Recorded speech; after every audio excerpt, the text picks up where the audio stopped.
This week's podcast is presented by GK Calls, Migra Ammunition, Gibraltar Duck Hunters Association, Gibraltar Boatyard, Turtle Box, Gator Decoys, Hunt Proof, Cooler Guard, Pattern Pros, Hodag, and last but not least, I'd like to have a huge shout out to Brian Ellithorpe for all of the support that he does behind the scenes. Now let's get into today's episode. What's going on, everybody? Welcome back to another Great Lakes Outdoors podcast. Before we get started, I just wanted to have a big shout out to Gibraltar Duck Hunters Association. They got a youth event, for youth season for duck hunter. What am I trying to say, Trev? They hold an event for the youth during the youth duck hunting season. For the youth. Yes. So if you have a kid local in our area, make sure you check that out. I think it's only a limited spot, so sign up quick. But yeah, Trav's keeping me up late, and I'm all tongue twisted right now. Dude, we got to just keep banging. That's the whole point of this thing. So we got to keep banging, and we're gonna get these out for you guys. Because that's how much we care about you and love you. Is that sarcasm from last podcast? The banging part, yeah. Yeah, that's what I figured. Okay, I just want to make sure. What's new? I didn't think you came back from a trip. Yeah, long work trip last week. Got home and had the house to myself, so I actually got out back and got a little bit of work done.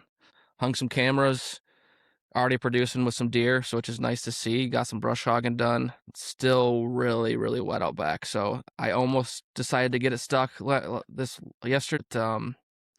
I decided to pull out and be smart. Yes. Let's a word puzzle like this podcast. We got banging and pulling out. Let's see what else words people could pick out. I pulled the tractor out of the mud. I mean, I don't know what other word you want me to use. Back out, chicken out. Pulling out of the mud doesn't sound much better. Just saying, FYI. What does that mean? I don't know what that means. Well, I'm just saying, you're pulling out of the swamp back there. Yeah, it's probably swampy back there. Yeah, must be hot out too, huh? Swamp. Little swamp. The grass was high. Had to cut it. Had to mow it down. But I was out back getting that done yesterday. Got as much as I could get done, clearing some trails, just twiddling my thumbs, ready to get tilling and get some seed in the ground. I did actually hoarded a bunch of Hodag stuff to get out for some of the cameras, hopefully be in this week, and then ordered a bunch of seed to get in the ground. It's supposed to be 95 in Michigan this week for 5 straight days or 4 straight days. If it doesn't dry out enough to get on it, I don't know if it'll ever will. Because it's supposed to be 95 and then it's supposed to rain for 2 straight days after that. So I have a small window here to get some seed in the ground before it gets wet enough to be unbearable again. It's gonna be brutal with this heat. I mean, we haven't been used to it at all. We've been pretty fortunate this summer, honestly. No, it's been a pretty mild. I mean, it's been warm I think it got warmer earlier than it did last year, but it hasn't been like unbearably warm. It's been like in the 70s and 80s, but this is gonna be the first week of where it's gonna be. You can't be outside for too long. Like as a kid, I feel like I remember like the winters being super bad, like a bunch of snow, and then now you don't see the snow. But I also remember, like, I feel like it was always 90 degrees outside when, like, during our summers when we were younger. But now it's a week, 2 weeks of 70-degree weather, wearing hoodies in the middle of July.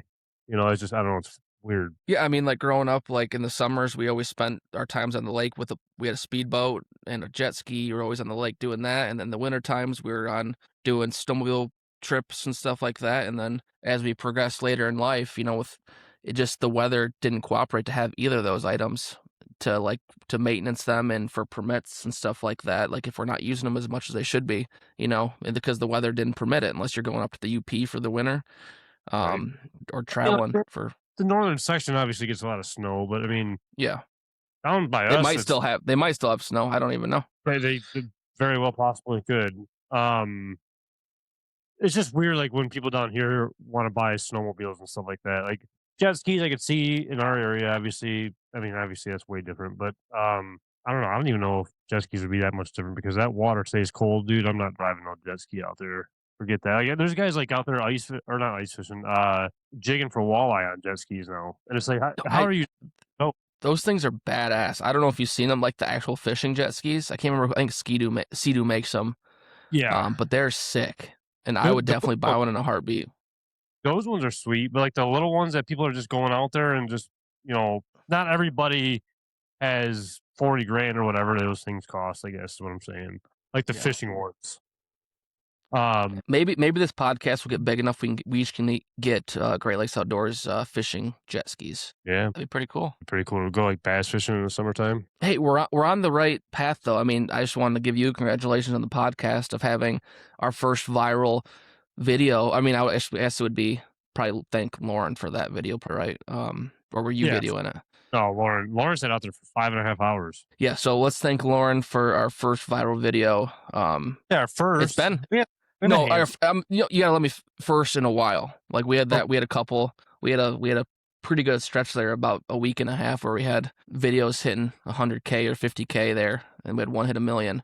But this was the first one in a year or so that we've had actually blow up and have the comments and just the attraction to it. I mean, it's a sweet video. Yeah, I was surprised, man, because they just put that wood duck box up this year, and from what I heard or hear is that wood ducks will like bounce around to boxes if they're too close and lay almost like a dummy egg, so others don't nest there. So you could have 15 eggs in one box, but they're all just dummy eggs from different wood ducks. And I don't know for sure, but that's just what I've heard.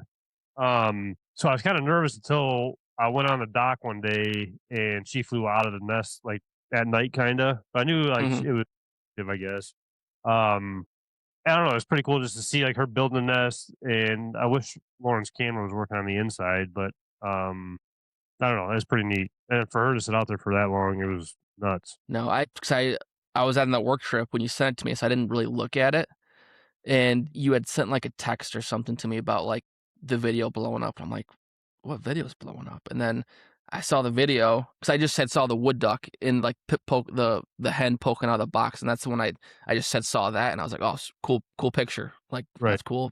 Yeah. And then I saw the video. I'm like, oh my gosh, that's like National Geographic-esque video there. And it's funny, man, because it's funny how many people commented on that and was saying how like it's not real and that's not going to happen and the box is too high off the water and just everything under the sun. I don't know. It was nuts, and I guess it was kind of cool to give people, I guess, like let them know or teach them. I guess that ducks or wood ducks could actually do that because everybody was like, "Oh, that's a AI. How do they even get in the box? How would they even get back in the box?" And it's like, all right, listen, they don't get back in the box. Probably, in all honesty, half of them aren't going to make it because fish or whatever else, turtles, whatever. And yes, the hen will fly into the hole. She's got wings to fly in to that spot. I don't know, but it was all pretty cool. Yeah, that's something we probably should like. Did you make that box or did you buy that box? So my grandpa actually made that for them for their wedding. So it's got the name.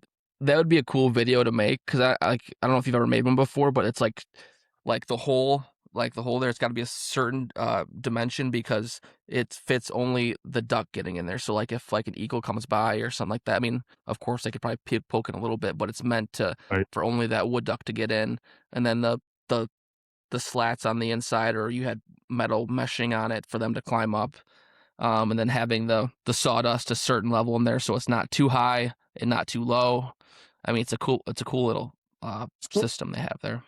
I don't think they put the sawdust in this one actually. I think they kind of the duck itself, and there was some sparrows that were actually building a nest, and I think the duck kicked. Oh, really? Out, yeah. So I think she put all the bedding and nesting like down into it. Oh, okay. And I think there was 16 eggs. I think there was, or I think there was 16. Or maybe it was 17. I don't know, but there was 15 babies that jumped. One was a little messed up and wasn't able to leave the nest. And a few days passed and didn't make it, unfortunately. And then there was one duck that didn't hatch at all. Uh-huh. But 15 babies jump out of that thing for the first time. First year it was up, it was pretty cool. No, I mean, I think I've watched that video like 100 times. It's so cool just seeing them fly out. Like, they're not flying. They're just they're praying that there's something soft below because their mom did it. It was one of those things where it's like the belly flop almost, even like there's just all wings out. You see their little feet sticking straight back, and like something like that too. Like I couldn't believe, or couldn't like even begin to think if I was just born. And I mean, I guess luckily I'm jumping into the water, but you don't even know what water is or anything. Just like it's crazy how fast wildlife's instincts kick in, I guess. They Yeah. just I know mean, and exactly what to do. in some of those like nests, like some wood ducks don't nest in wood duck boxes because there's not that. I mean, they're not everywhere, right? So they're nesting in trees or whatever. Some of those ducks could be jumping onto dry land from that Yeah, high.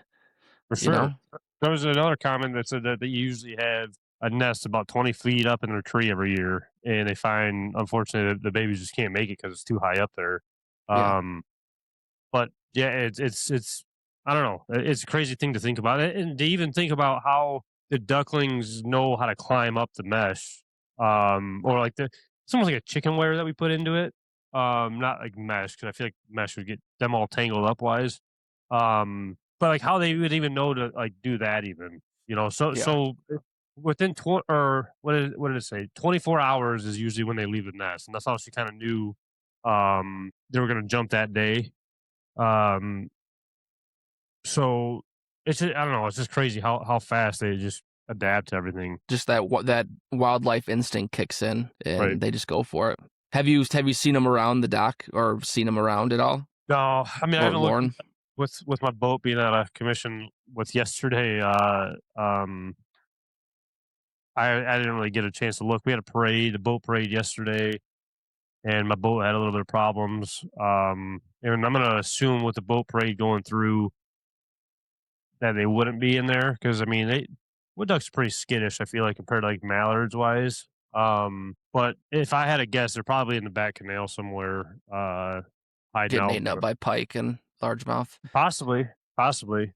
But it's just crazy. I thought about this too, where it's crazy how, in all reality, all animals, not just ducklings and stuff, but how they even make it. I mean, like baby turkeys, like poults and fawns, whatever, how they make it with everything out to get them when they're that young.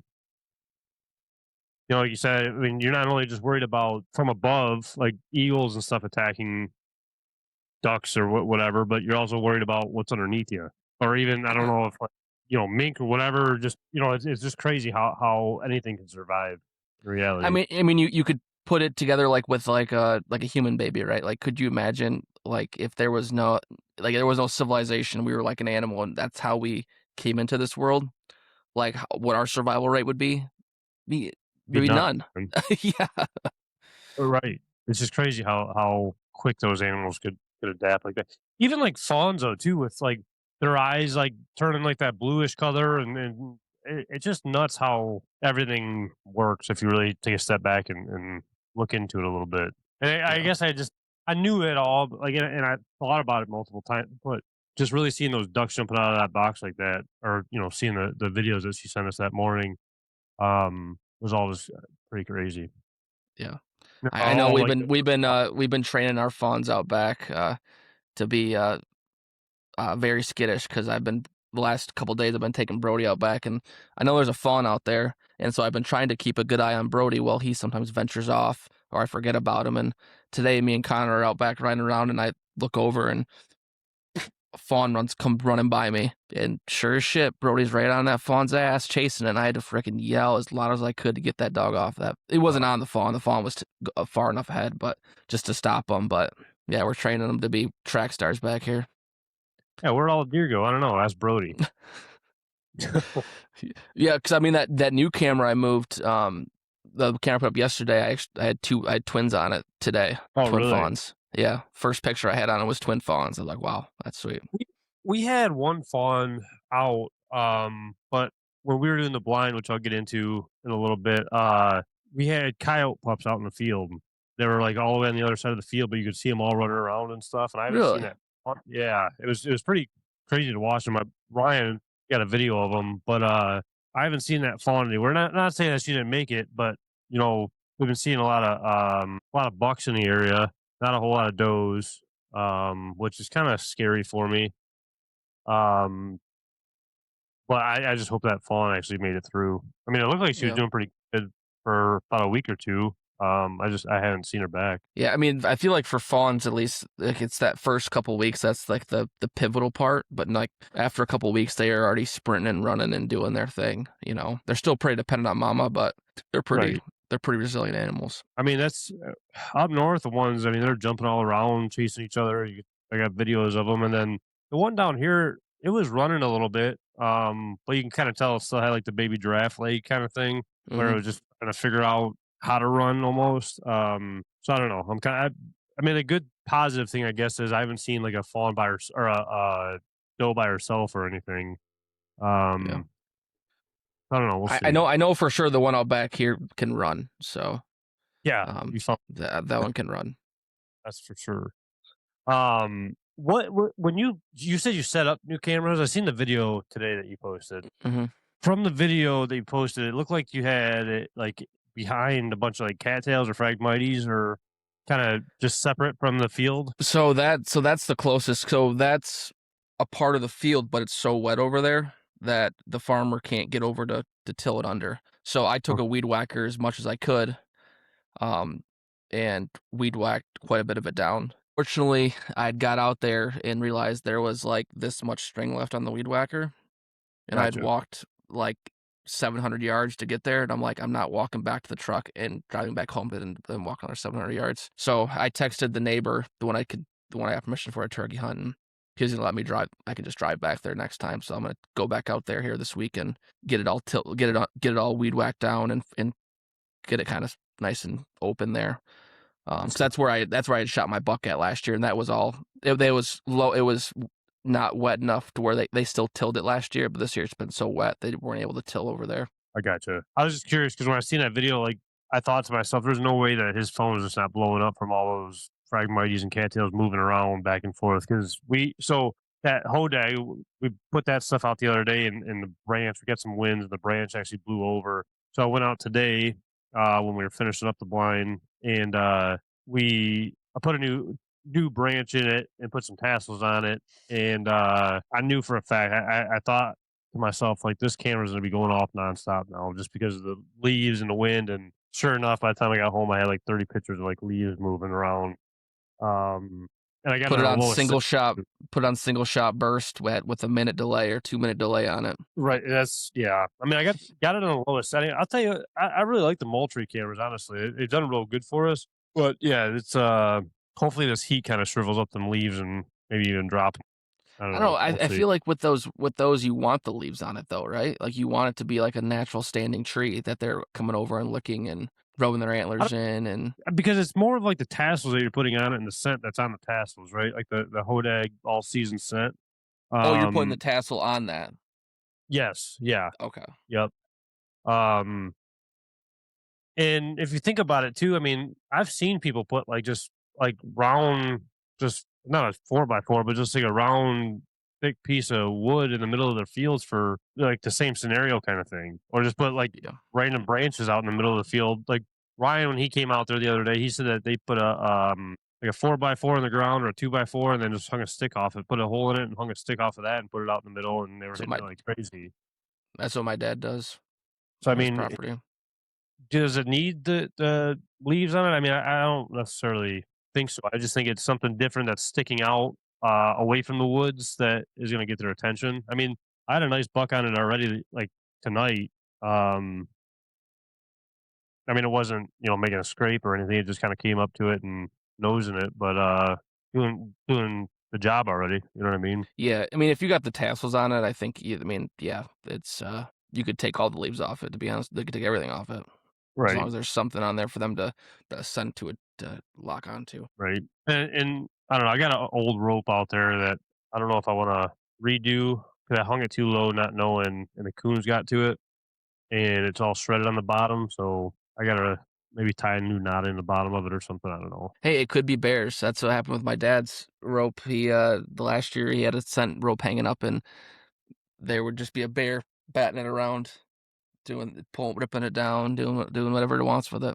So That now, I guess the hardest part for me is, like, in the scenario of I don't wanna say the Hodak stuff because I mean, it obviously, like, brings them in, but, like, I have so many low-hanging branches along the tree line, um, I guess it's hard to kinda pick and choose. Actually, I went through today, and cut some of, like, the low branches down so there's more like, less of them, I guess, to kinda minimize their opportunities to make scrapes mhm. all over the place.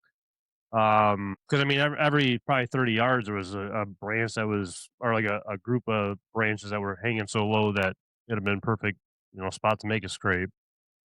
Um, Yeah, I mean, yeah, if I were you, I would be trimming up the trees that are farther away out of range and leaving the ones in and putting a couple ropes on them and yeah, right, minimize the area where that they can scrape at. right. So we got to we got to go out there one more time and kind of finish up. So next time I go out there, I think we're gonna take a pole saw and really trim some stuff up. Maybe move a stand or two, and hang a stand up in that woods, kind of where we kind of hung that one last year, but like in that little wood lot right there. Oh, okay. Yep.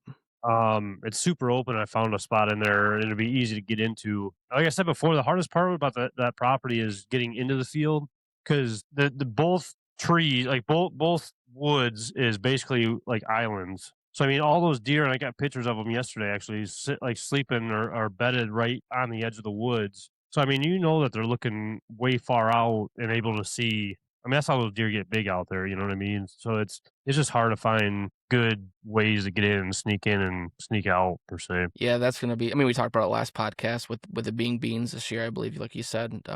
It's gonna be tough. So you're just gonna have to find the timing, the time frames with it, and getting in early and leaving late. That's going to be the thing. Just playing it smart in reality.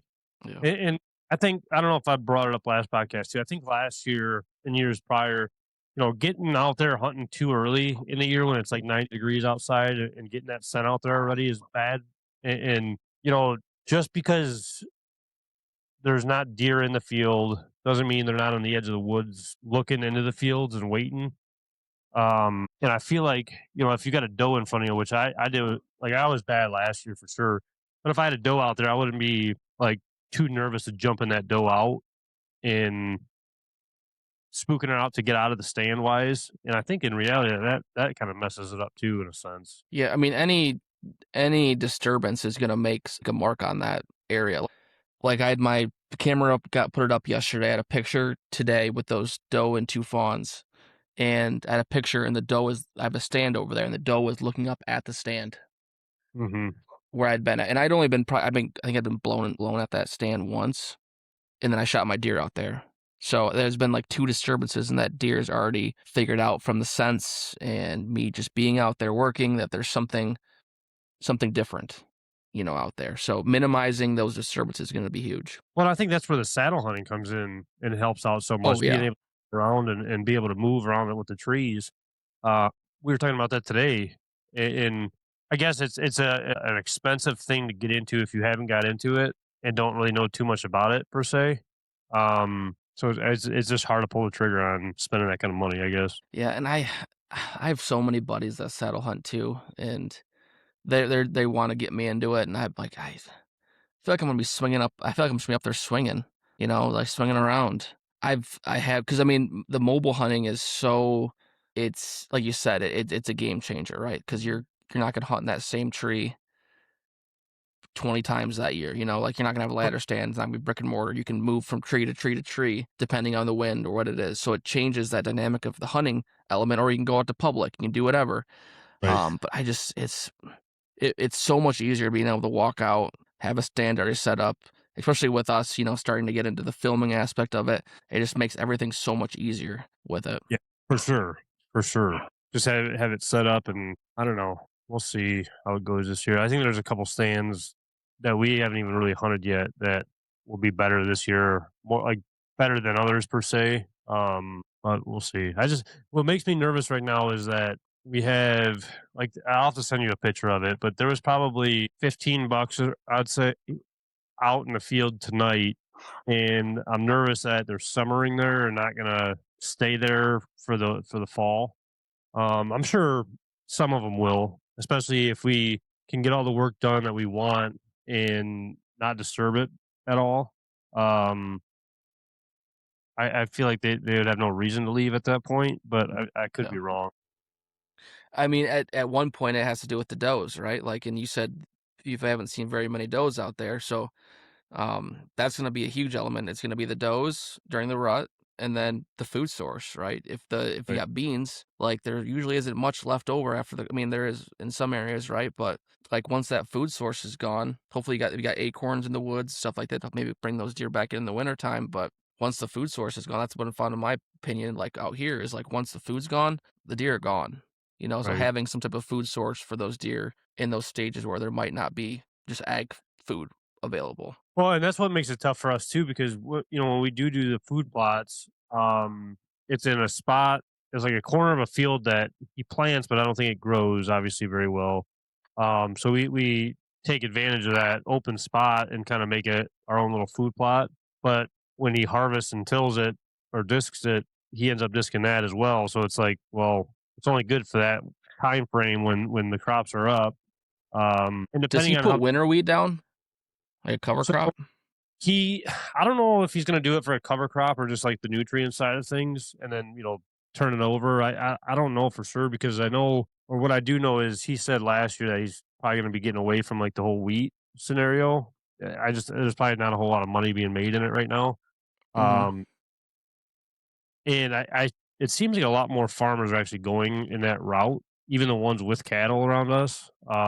So I don't know. It's gonna depend in reality. Um, 'Cause I wonder if he depending on when he discs it under, if you like, depending on the timing on it, if you went and bought a bag of winter wheat, that grow or oats, that grows super quick, you just go out and throw it out there in front of the stand. It doesn't take much to prep it if he's already dissed it, and it's not gonna be super invasive on the field. Um, That's the hardest part too. We got to be careful with something that's going to be invasive on whatever he plants out there. yeah, I mean, that's what I'm saying. I don't think it would be invasive on Right. it. Right. Yeah. Yeah, it's a thought for sure. For sure. Um, I don't know. There's a lot of acorns there. I mean, it holds deer obviously all year. I mean, that's why I shed hunt most of the time, obviously. So I mean, there's always deer holding out there. Um, but I don't know. I guess this is our second year with the beans, so I mean, we'll see how this year goes. And who knows if even if it's a wet fall, maybe he won't just get under right away even, who knows? Who knows what's gonna Yeah. happen?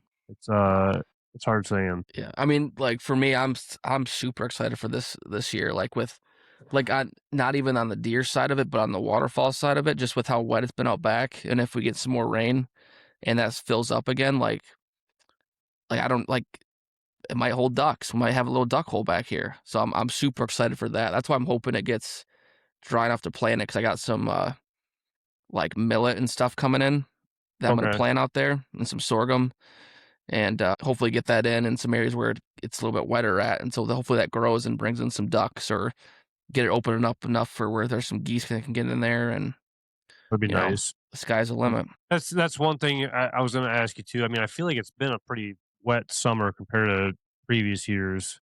Mm, Um, and I'm hoping it is because the one flooded spot's supposed to be corn this year, and I'm hoping it holds all the water it possibly can over there, just so we can have another good season over there. So yeah, keep on bringing on the rain for sure. yeah, but I need like a week of dry so I can get back there and till. But after that, it can rain as much as it wants. Well, I mean, it's going to be dry this week for sure with this weather. Yeah, I mean, I'm pretty dry. You know what I mean? yeah. Everything will be super dry. But yeah, I don't know. I'm not looking forward to this heat for sure though. It's going to be way too hot.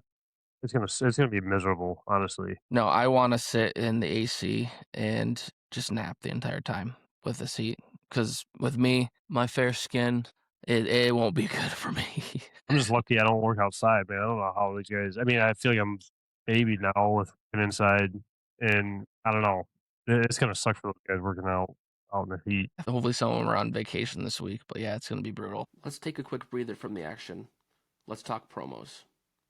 Grab 25% off Huntproof with code GREATHP25. Save 20% off Cooler Guard using code GLO. You can take 15% off your order from Hodag using code Great Lakes. And take 10% off Pattern Pros using code Great Lakes 10. Now back to the show. Going back to the blind, we've always had this pop up blind. I say pop up, but it's got like the metal frame. It's a redneck blind with a canvas around it. You've seen it, right? Mm-hmm. Yeah. So for the last couple of years, we've been talking about building the platform for it because every year it seems like the deer are just kind of looking straight into it when we're sitting in there. Um, so we actually had kind of crazy. Our neighbor ended up having a gazebo where it had 4x4s at like all, four corners, going across 4x4s, going down 4x4. He wasn't using it. So we were able to grab it from him and put cross members on it, put joists on it, and built a platform right on that. So I think it's 8 foot up in the air. Um, so we went out. What was that? Wednesday. Yeah, Wednesday we went out there and hauled the wood out, got the platform started, and ended up getting poison ivy all over my face. And so that Hell was yeah. sweet. And every time I sweat now or I'm out in the heat, it just like flares up again. So yeah, that's been super fun. And I don't know why I just get it on my face and that's it.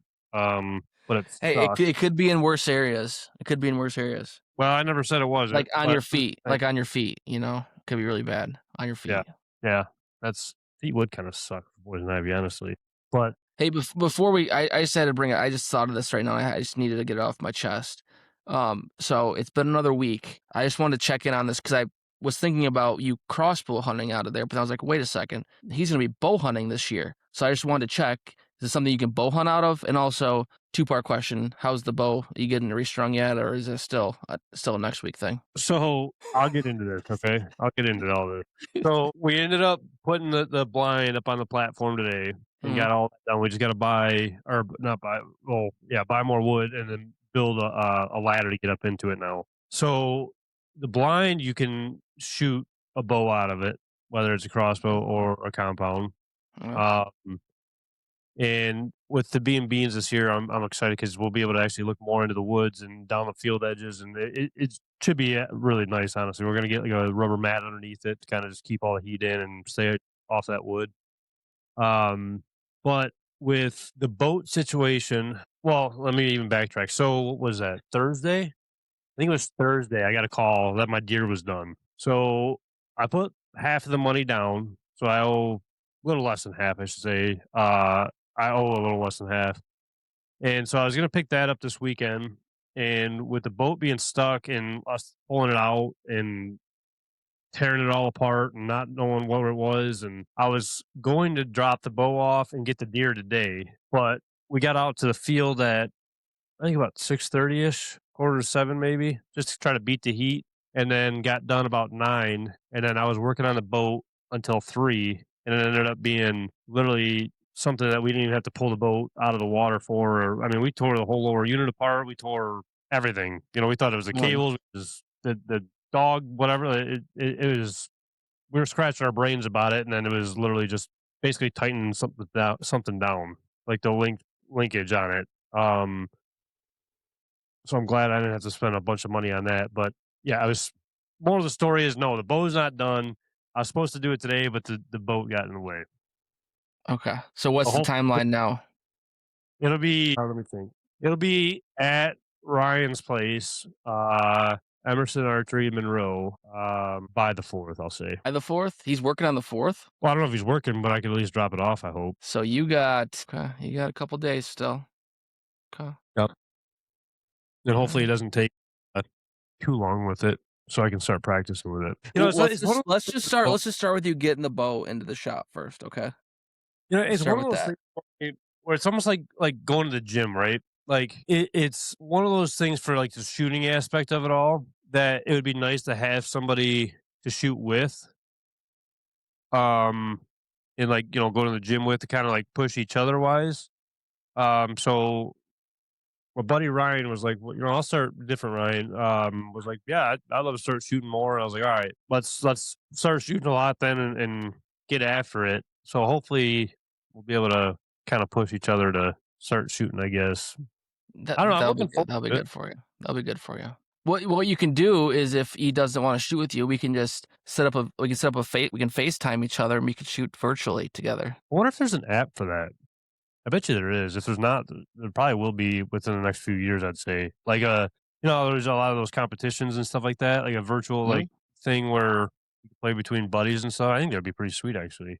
With It's bow almost like you could hunting. yeah, you could do it like the Strava. I don't know if you heard of Strava before, but it's like a bike riding app, and you can like like to compete against friends and how far you ride and like your miles and timing and stuff like that. It could be something similar to that. Like I you, think it'd be not a hey, bad idea, honestly. we're trademarking it, so if anyone wants to, we're doing it first. All right. I don't know if we are because I don't know if we're that smart to make an app, but I mean, we could say we are. We know some people though. They can help us. We'll just cut them in a We, little bit on it. I mean, we do, but I mean, that's yeah. I don't even. I could barely even log into the email half the time, so I don't know how that's going to work out. But I think that'd be pretty sweet though, because I do feel like maybe it's just because I'm getting into it more, but I do feel like the bow hunting aspect of it all and deer hunting is getting more and more. Um, I don't know. You see more and more people doing it. Maybe does that make sense, or do you feel that way? I mean, I don't think so. I think it's been heightened a lot recently.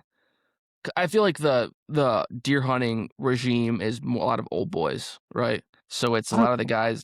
What's that? Go ahead. Go ahead. No, I was just saying, like I feel like there's a lot of old boys that don't like that are on social media, so you don't see it as much as you think. And with this whole stuff that happened this year with the rule changes, you see a lot of people come out of the woodworks that I definitely don't think have a Facebook or know what social media might not even be. You know? Well, I just feel like with like the total archery challenge or whatever that is up in Boyne, there's all those people that go there, and then with the saddle hunting, and there's a lot of people going out on state land now. I mean, I just feel like think about it. Even for turkey hunting, you see a lot more people shooting bows doing that. So I mean, I just feel like it's, in my own opinion, you're starting to see a lot more activity in it, I guess. And I feel like people are getting more into the 3D shoots again, like it used to be. There used to be a couple even 3D shoots around the house here, and they all shut down. But I just feel like you're seeing it more and more. But like I said, it could be just me getting into deer hunting more and recognizing it more too. Yeah, I mean, I think it's like that. Like it's like in waves, right? Like bow hunting used to be the thing, and then like crossbows came along, and everyone's using a crossbow now. And I Right. think it's getting back to maybe differentiate themselves. Like I'm I'm the true hunter. I use a bow type of thing. It could be something like that. Well, I mean, I feel like that's everything nowadays. Like I'm the true, going old school per se with it all and being more natural or whatever. Because I mean, look at the people that are using sub gauges, which I mean, I was using sub gauges as well this year, but for turkey hunting wise, Man, and you're so how cool. how how well no, because I missed twice this year on with my 410. And not to like call myself out, but I mean, technically, you could almost say I missed three times. I missed that bird twice because I forgot there was a double safety on that gun. So I mean, you could hear the trigger click, but Yeah, I would say that's 3 times. That's what I would say. so me and Ben are getting more and more alike. But I didn't. Oh, I did miss one this year. You're right. I was gonna say I didn't miss one this year, but yeah, I did. I don't did count that as a miss though. I don't count that as a miss though, because that was a wait, wait, stupid what? shot. Oh, yeah, yeah, you did shoot. Yeah, that's a miss. It was stupid. It was a stupid shot. It wasn't a. I don't. I shouldn't have shot. I think it's. I don't count that as a miss. I shouldn't even have It, shot. it is crazy if you think about it. How many opportunities you guys get over there every year, and it takes you guys like to the last week to shoot your bird, which is fine.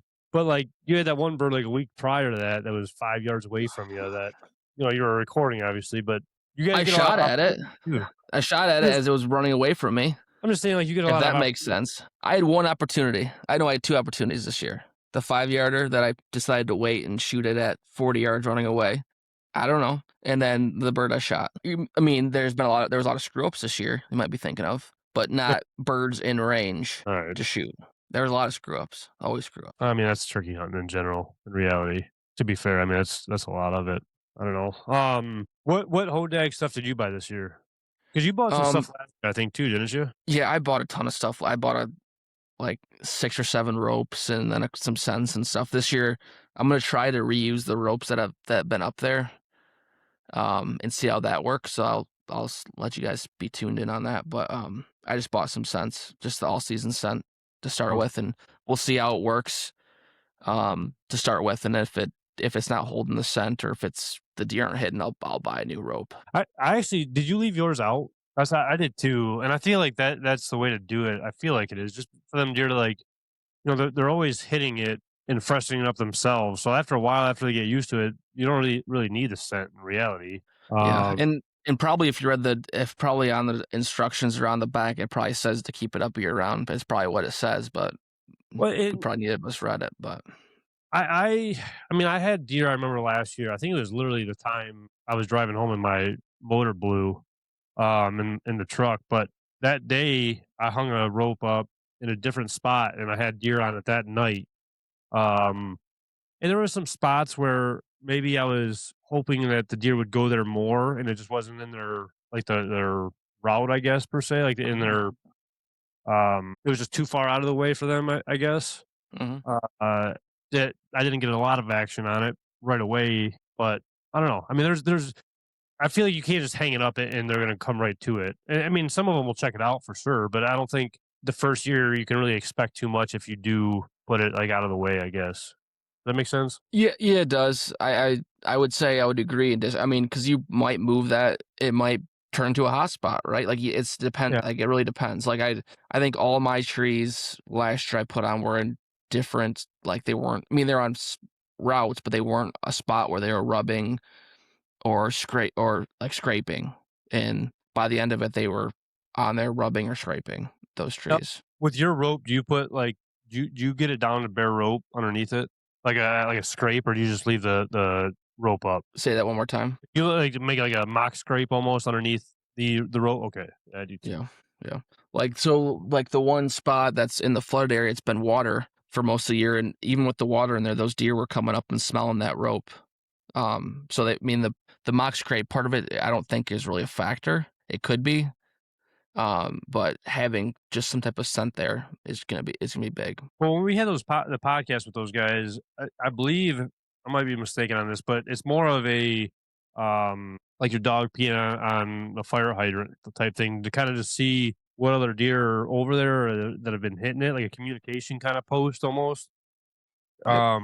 And I'm sure obviously during the rut, it'll turn more into a scrape per se. But I think it's just more of like that communication thing of it all. Yeah, the whole point of it is just to hey, I'm here. Yeah, right. Here's my scent, type of thing. I don't know. I've enjoyed it. I've used a lot of tassels too. I don't know if you had any tassels. I Um, use strictly the tassels. I didn't buy the big long rope. I just have the oh, tassels. okay. I gotcha. I gotcha. Yeah, I like using that a lot. And I put that spring out there the other day. And then put tassels on that as well. And like I said, I had deer hitting it tonight, and I was kind of surprised because we put that blind up and making a bunch of noise, screwing down, cutting boards, and we actually ended up like just spray paint. We had some extra spray paint laying around, so we spray painted like the wood to just kind of darken it up. Not that we Mhm. had to, means, but and with all that scent out there, I was pretty surprised that all those deer moved through this evening. I mean, deer are smart, right? Like they know that it's not. I mean, they probably don't know, but I mean, they do know that it's not hunting season, right? It's like with like the turkeys after season, they'll come run up to you. Same with deer. Like it's gonna be. They know when that's not really pressure time. You know. Yeah, and I think there's a difference too. Like last time when we first, what was it, Wednesday, we put all that stuff out there. Like I moved cameras and changed some batteries and cameras. And we were more active like in the woods per se. And that's probably where I got the dang poison ivy at.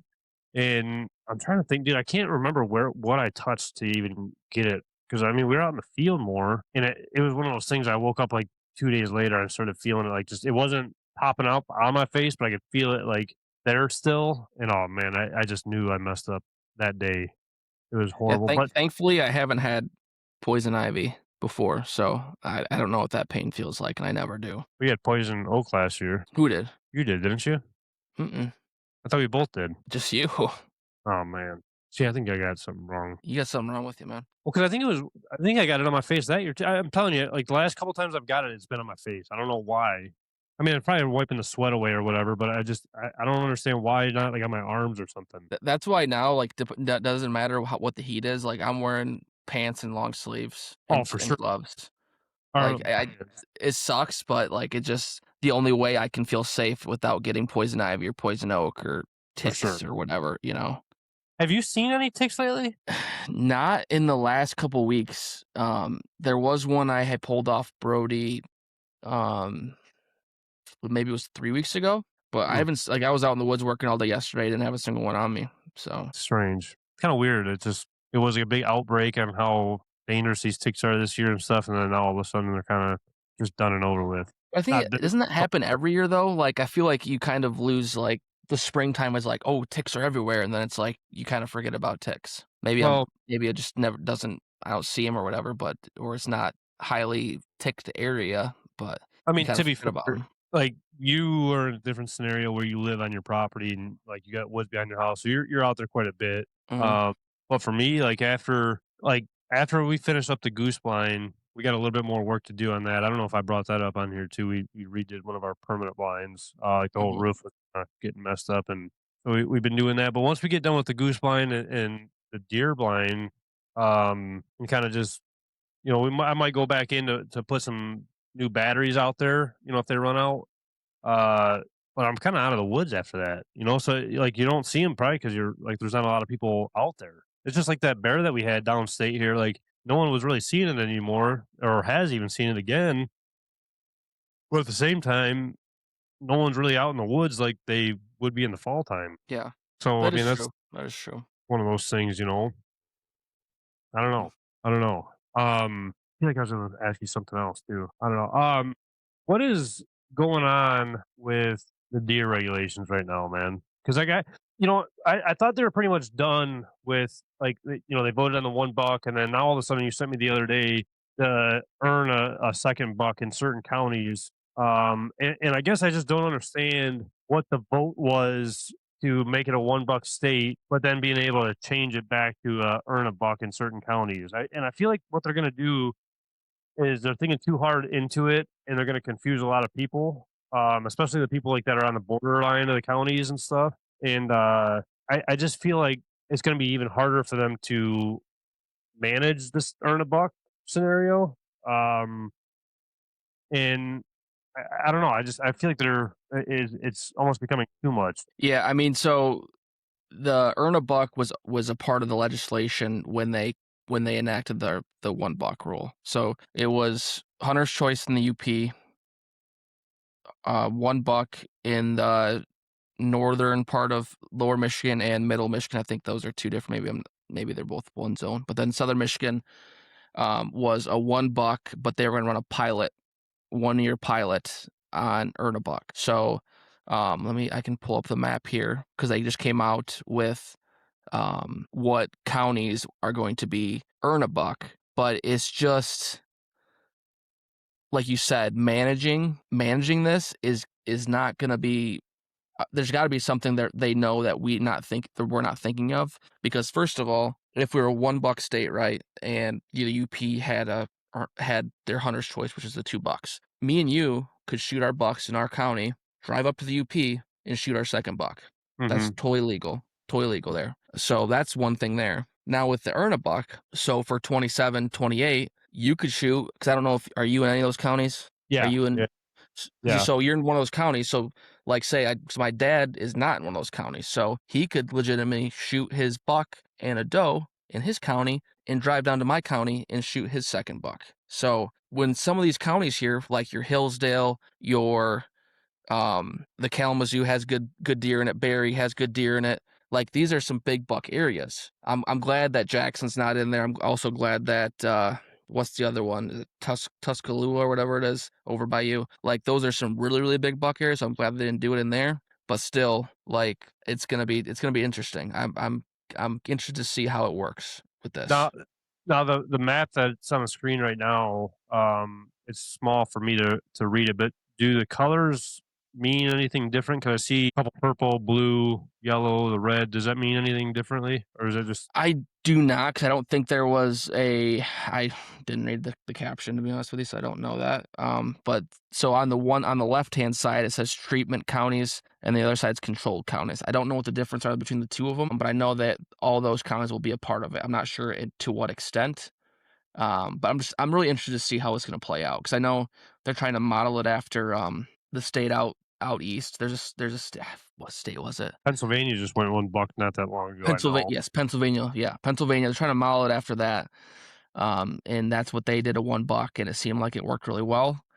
But I don't know. I think it's gonna go have an opposite effect with these $1 areas and the earn a buck and hunter's choice. Because if there's no way to control it, no way to monitor it, then I don't know. Because people can just put in, like, you have to when you check in your deer, you can put in a county, but they can just check in whatever county they want to check in, right? Like, I guess that's another part of it too, is I can shoot a deer in Oceana County, but check it in as Kalamazoo County, couldn't I? Or I mean, is there mapping behind it? Like, I don't know. I mean, not trying to tell the poachers what to do, but I mean, yeah, I guess that's, I mean, a Like, I don't know. scenario that would be. So it's really interesting to see what's going to happen, if it's even going to happen. I know that's what one of the rules that was passed was to earn a buck, but that's so much time from now until then that something might change, right? Because I just don't know how they're going to monitor it unless they have some type of, you have to take it in, check it in somewhere. I don't know. So the questions that I would have for that would be, one, if you are in a earn a buck county, Mhm. are you limited to the size of that deer that you could shoot at that point? Like, you know how your combo tag, like, you know, it had to be 3 or 4 on one side or whatever, but the one didn't matter. So I wonder, like, could you shoot 2 spikes at that point if it was an earned buck? You won't be able to shoot spikes anyways because there is the APR attached to the one buck, I believe. Oh, So so it'll be I think three on a side for your one deer anyways. I didn't think there was a APR for that. Yeah, I thought there was an APR attached to it. I could be wrong. Now, you know, I think doe management can really change your bucks in your area as long as everybody's on board. I mean, they've been saying it for years. You know, you got to take care of the does, and you'll see the bucks too. But I mean, the goal is to get bigger deer in Michigan, correct? I mean, Yeah, it's basically trophy hunting. Like they want to make it more of a trophy state, per se. they want to make it a desirable state for people to come out of state to hunt. So, yeah, I mean, trophy state. I mean, Yeah. they're going to say that, but they're going towards a trophy hunter. In all reality, um, now this might, I guess, get a couple people upset or just thinking, but don't you think that if you were to change something and would get bigger bucks in your state, that one thing that you could really think of and look at right away would be a doe only youth season? Yeah, I mean, I'm not for it. I like It's tough. for me, it's tough, right? Like for me, I want the opportunity for my kid to shoot a deer when it's easier, right? Like, because I had that opportunity as a kid, I want my kid to have the same opportunities I had. It would be kind of cool to see maybe that youth season move forward, maybe move it into archery season, maybe like when it would be. Like, it's tough. Like, I understand what people are coming from with it. I just don't like it. I think there is positive effects to it of having a doe only archery season. I mean, a doe only youth season. I think that only thing that's going to do is push hunters out, push younger hunters out. Now, in my opinion, you're either going to hunt or you're not going to hunt growing up.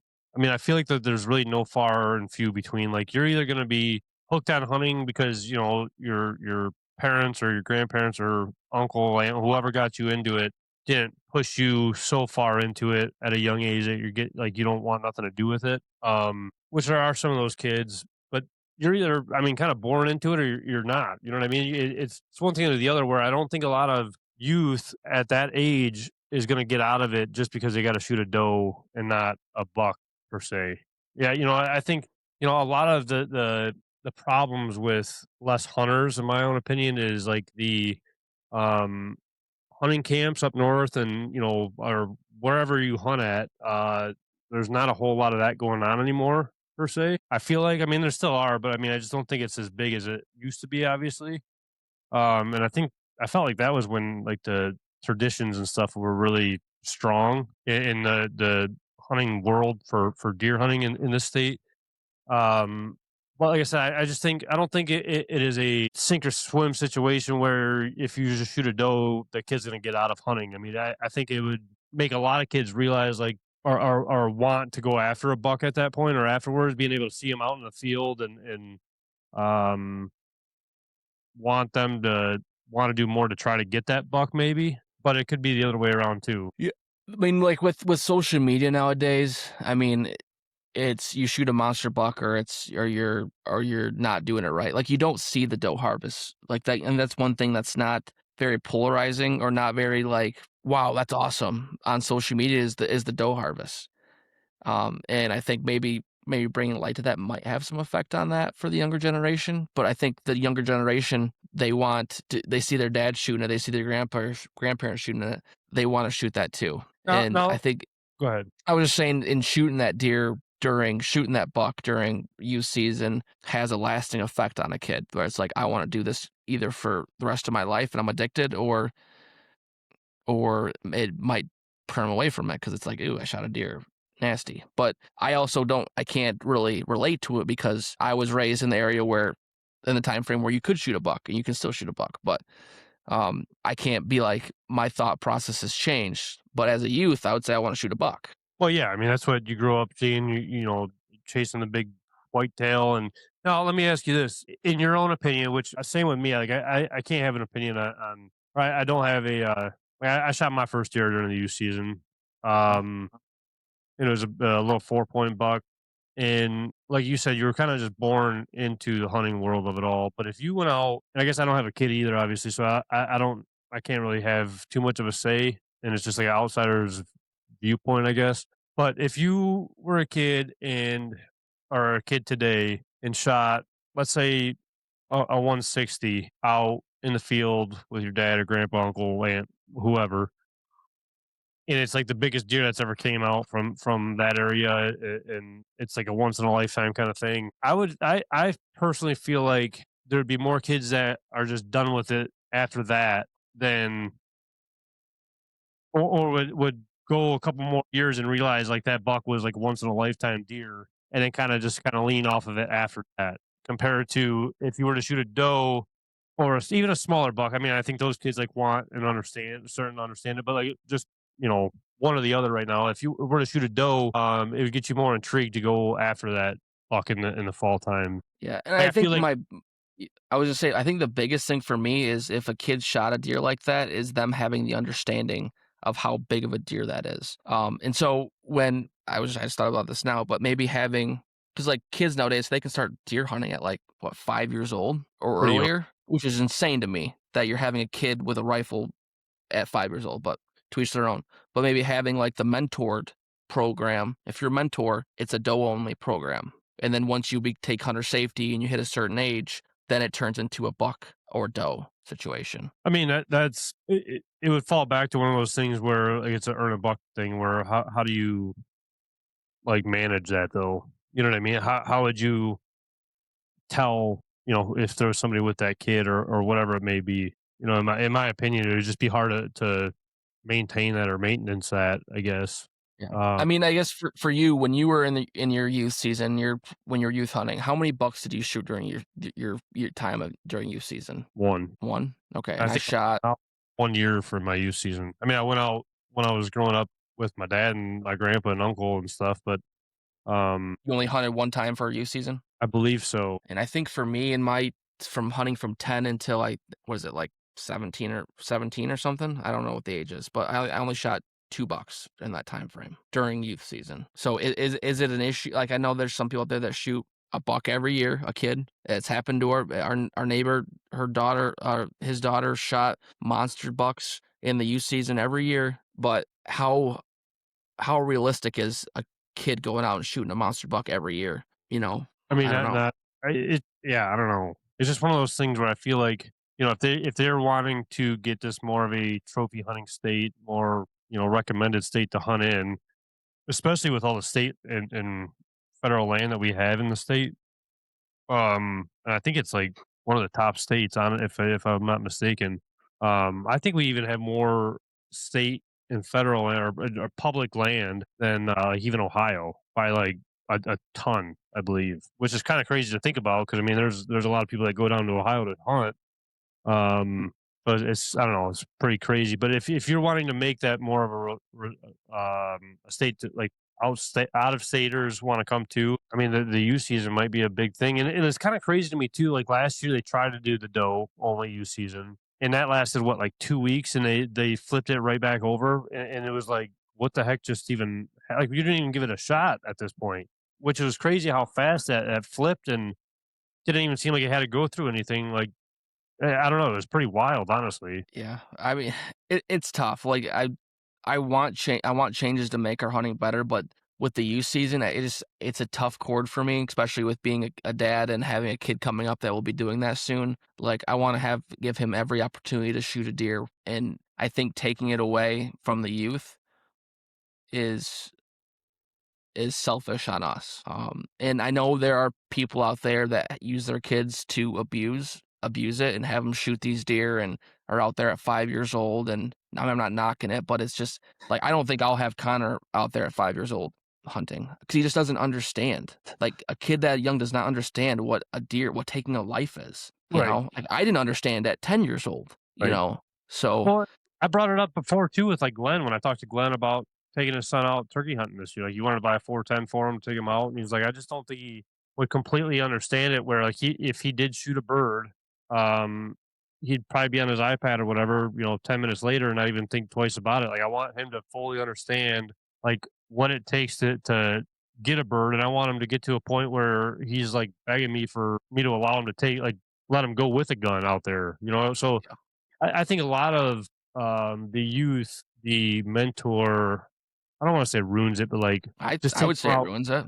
Yeah, I guess I just wasn't trying to be like too brutal with it, but like, yeah, like ruins a lot of the kids, like taking them out too young and not understanding like the greediness of it all overweighs the what could be, I guess. You know what I mean? Yeah, I mean, it's like with me growing up, like I went with my dad, as soon as I was able to, and I earned my opportunity to hunt as I got older, right? By putting in the couple hunts a year that I went with him, to go hunting and getting up in the morning and turkey hunting and deer hunting and stuff like that. Like, you earn it. Like, at 5 years old, like, it's just, that's tough. Right. Like, I don't. And I and and I think that it could be a little bit of a selfishness on the parents too, right? Because, like, I could even see it with my dad, right? Like, where it's like you get your kid a deer during youth season, and now I can just go hunting now, right? And that's just not the way I feel like it should be. Like, maybe it's selfishly on the parents, right? It is, but like, if we're trying to teach our kids the right way to do things, it just doesn't happen that quickly every time. right.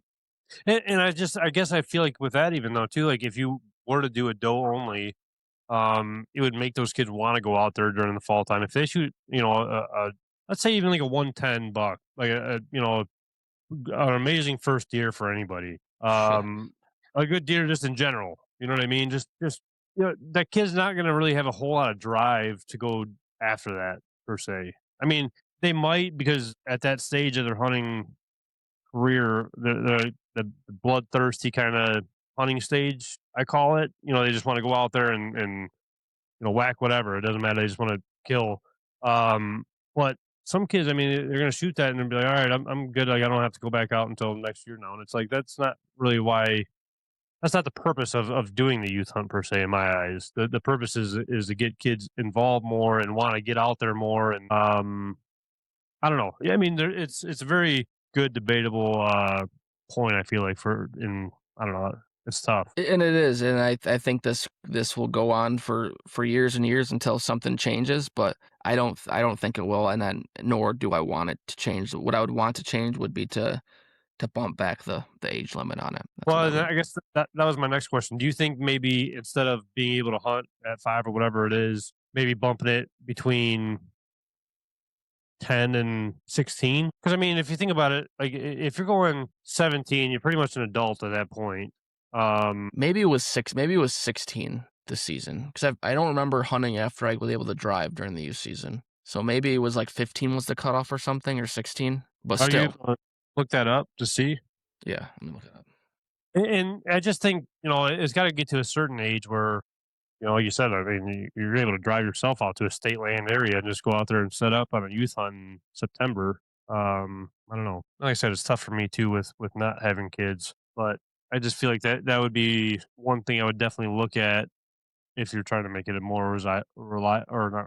What's the word I'm looking for? I'll Trophy type hunting it state. in now. Let's see, 16 or younger. It doesn't have a minimum.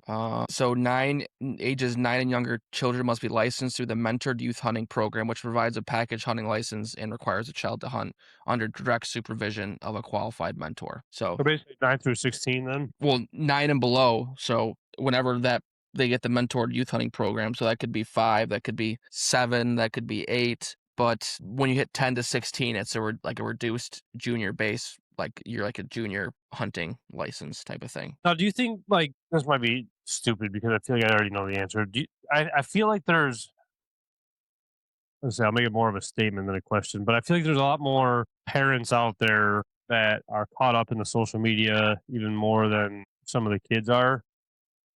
That it's such a competition that I got my kid out at 5 and he shot a 180, and they are more stoked about it just because they can post it and like brag about it per se, on social media instead of doing it like the right way per se. Yeah, I mean, they're if in that case they're looking for clicks, they're looking for to get a sponsorship deal or something like that. Like there was this one he's like a well-known hunter in Michigan. I can't think of his name, and nor do I would want to say it on here because I would be talking smoke about him. But his kid like got like the pure Michigan hunt. So and this kid was younger, and so like they were blasting all over social media, getting a ton of likes, getting a ton of follows and stuff like that. So I mean, they're just using that kid. I mean, it's an awesome experience. I'm sure that kid enjoyed it tremendously, but Mhm. there's an I feel like there was an ulterior motive to that as well. Yeah, that's just not right. It's not right. And I guess going back to it, like that doe only would prevent a lot of that even too. I mean,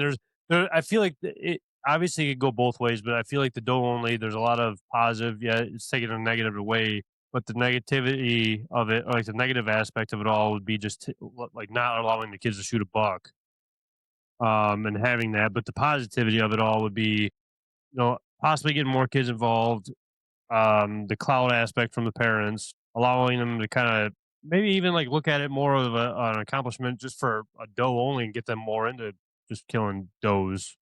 Yeah, I mean Um, that goes back on the parents, right? That's just going to be how they're for sure. raising their kid, right? Like if they got to teach them the ways of hunting and that you're not going to shoot a monster buck every time. And, shooting a doe helps the herd and does this and does this, but some people don't feel like that though. Some people feel like they shouldn't shoot does because that brings the bucks in, I so f- it's different teaching. Like the one buck rule, not everyone likes it.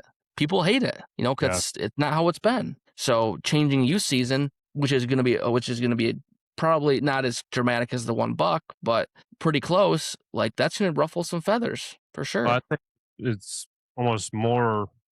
It's going to hit people even harder because I mean, look at last year. Like I said, it was here for like 2 weeks, and then all of a sudden it was just gone and back to the Bucks. I mean, obviously that was a big turning point for a lot of people with it all. I don't know. There's just a lot of ways to look at it and a lot of things. Like I said, I mean, I think there's a lot of ways to help your herd out per se and see more quality deer.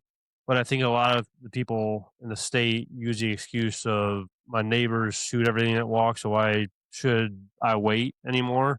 And in reality, a lot of people don't even know what their neighbors shoot. There's a lot of people that do, obviously, like, they talk back and forth, but a lot of the people, I feel like they just kind of assume that they're shooting everything that walks. You just never really know. But they're gonna just say that and go after whatever they want, like deer Yeah. wise, I guess. I mean, And it's just an excuse, is what it is. yeah. I mean, it's going to be a group effort no matter what way you spin it, right? Like it can't be like they do this now I got to do like now I can do that. It's got to be a group effort on all fronts where we all got to buy in, and by unfortunately having to mandate a one buck is hopefully going to help with that and making it so we can have bigger deer in Michigan. Did they say how long they're gonna run this for? Or, like, I test it mean, out a few years, but then I heard, like, I don't know, I've heard multiple things, I mean, if we're running it now, it needs to stay, or it's because if we take a season off, everything that we worked for is going to be gone. right? Yeah, I think at least, like, 5 years, honestly, in my opinion, because, I mean, 1 year, you're really not gonna see much of a change, or 2 years, I mean, I think it's gonna be between 3 to 5 years, you're gonna start seeing a big difference if it's the 1 buck state, in my Yeah, own opinion. That's what I would see a big change. And again, this isn't this year, correct? This is the following year, is what this he is the keeps following saying. year. Yes, yep, yeah. So this year is gonna be a mass genocide of small bucks getting shot this year. So I would say I think 5 years at a minimum to see if this project works. Which it works in other states. I understand other states aren't like Michigan, but we just got to see. I think it's worth a shot, and I'm gonna go in with it. that spike on my camera better watch out because I'm flinging an arrow out of my compound this year, Adam, I'll tell you that much.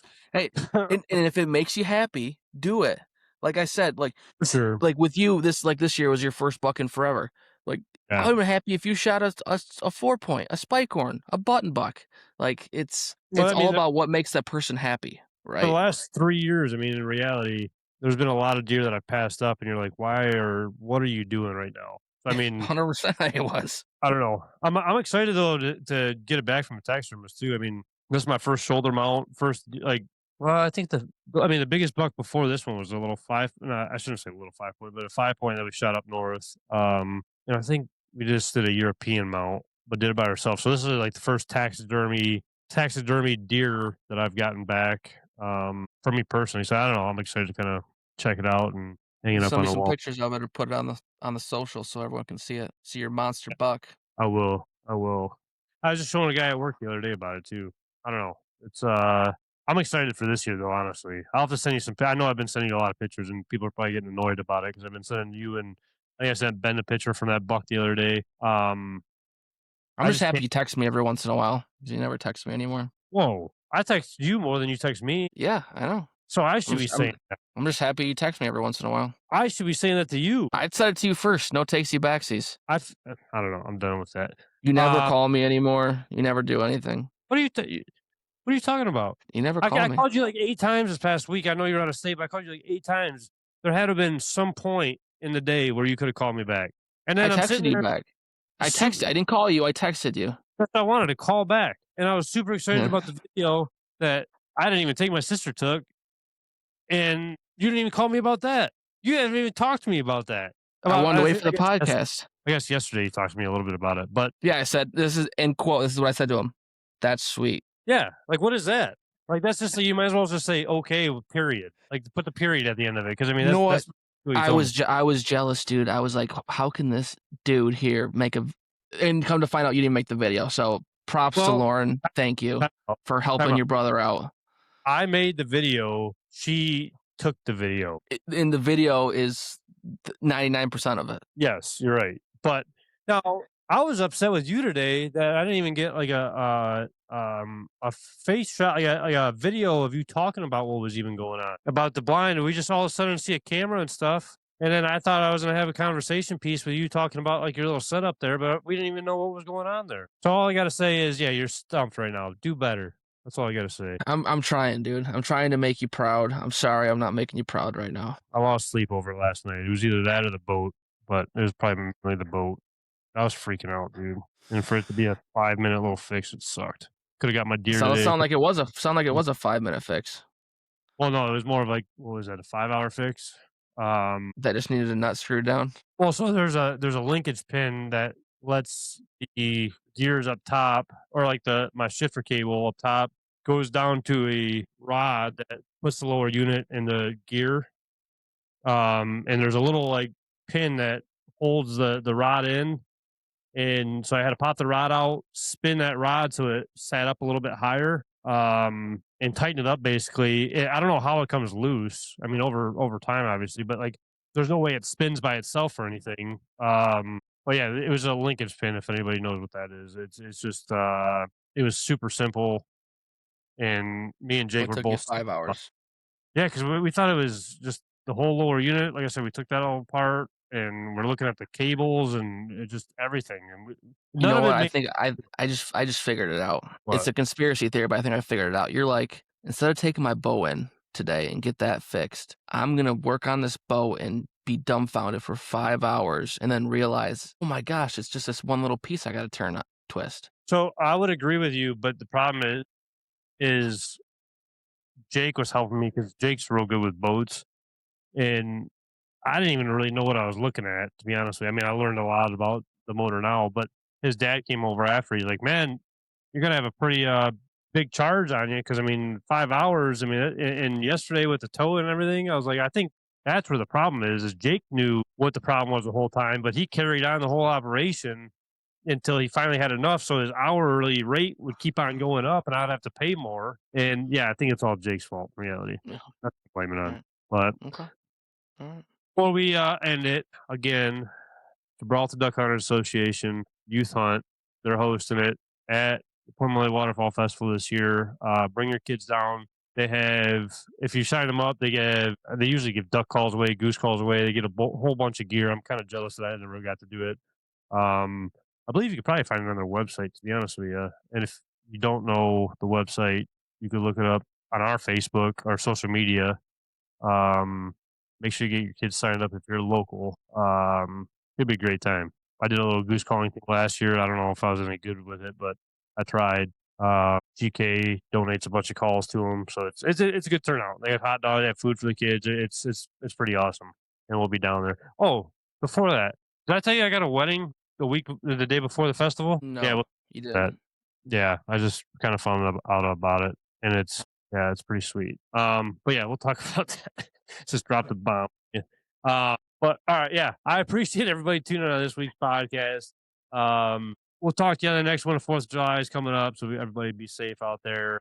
Don't blow your hands off from firework. Make sure Uncle Terry backs up on a scooter or whatever it's got to be. Yeah, don't be Trav getting stitches in your hand. But I appreciate everybody tuning in on this week's podcast, and we'll see you guys on the next one.